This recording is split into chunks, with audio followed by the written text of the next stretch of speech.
Trump walked into the Situation Room on Friday to make a final determination on a deal with Iran. He was in there for 2 hours. Then he walked out and said nothing. No announcement, no deal, no rejection either. This is a war that's been running for 3 months, a war that has choked off 20% of the world's oil supply, and the most powerful man on the planet just sat in a room for 2 hours and left without a word. So what is actually going on here? Here's the timeline. On February 28th, the US and Israel launched nearly 900 strikes against Iran in a single 12-hour window. They killed Supreme Leader Ali Khamenei. Iran hit back and slammed the Strait of Hormuz shut. That strait handles roughly 1/5 of the world's daily oil shipments. Closing it was Iran's nuclear option, the economic kind. By April 8th, Pakistan brokered a 2-week ceasefire. That eventually extended, but neither side removed their blockades. And the deeper questions, Iran's nuclear program, the enriched uranium stockpile, the strait's long-term status, none of that was settled. Fast forward to May 29th. Trump posts on Truth Social listing everything Iran must do.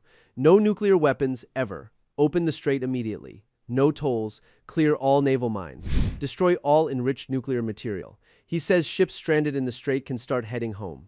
He announces the Situation Room meeting. He calls it his final determination. Then silence.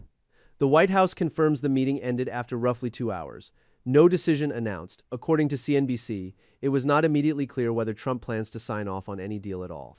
But here's what's interesting, and almost nobody is talking about this. Trump and Iran are not just disagreeing on whether to make a deal, they're publicly describing two completely different deals. Trump says no money will be exchanged. Iran's state news outlet Fars says the actual text of the agreement includes a key Iranian demand, $12 billion in frozen assets. Trump says the U.S. will unearth and destroy Iran's enriched uranium stockpile. Fars denies there was any agreement on nuclear materials at all. Think about what that means. These aren't two sides haggling over terms. They're describing different documents. One of them is either wrong or deliberately misrepresenting the deal to their own audience. Iranian Foreign Minister Arakchi didn't mince words Friday. He said a deal requires the U.S. to end. His words, excessive and changing and contradictory positions. Iran's Fars agency called Trump's announcement of a largely negotiated deal incomplete and inconsistent with reality. CNBC, that's not a negotiating tactic, that's two governments not even agreeing on what they've agreed to. For ordinary people watching this, the real impact is already being felt, and it's going to get worse the longer this drags on. The Strait of Hormuz sits at the entry point to the Persian Gulf from the Gulf of Oman, and it's the key waterway for the transit of oil and natural gas to world markets. Every week it stays closed, oil prices stay elevated. That means higher gas prices, higher shipping costs, and higher inflation across the board. Congress.gov, the U.S. blockade alone, is reportedly costing Iran $500 million daily. But the global economy is paying a different price. U.S. inflation has already hit its highest level in years because of this conflict. Wikipedia, every day without a deal is another day the world's energy supply runs through a war zone. Now, the other argument is, maybe the silence from the Situation Room is actually good news. Maybe Trump is holding out for better terms, and that discipline is what ultimately forces Tehran to move. Hardliners in this White House believe maximum pressure works, and they have a point. Iran's economy is under enormous strain. The problem with that is Iran's new leadership after Khamenei's death has more to prove domestically than ever. Arakchi stated Thursday that Iran's right to enrich uranium is a fundamental principle and not something we concede either in public discourse or in negotiations.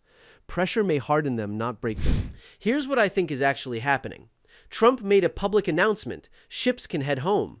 The blockade is lifting before the deal was actually signed. That is a massive negotiating blunder, or it was intentional domestic theater. Either way, Iran noticed. And Iran played it back to their own audience as a U.S. fabrication.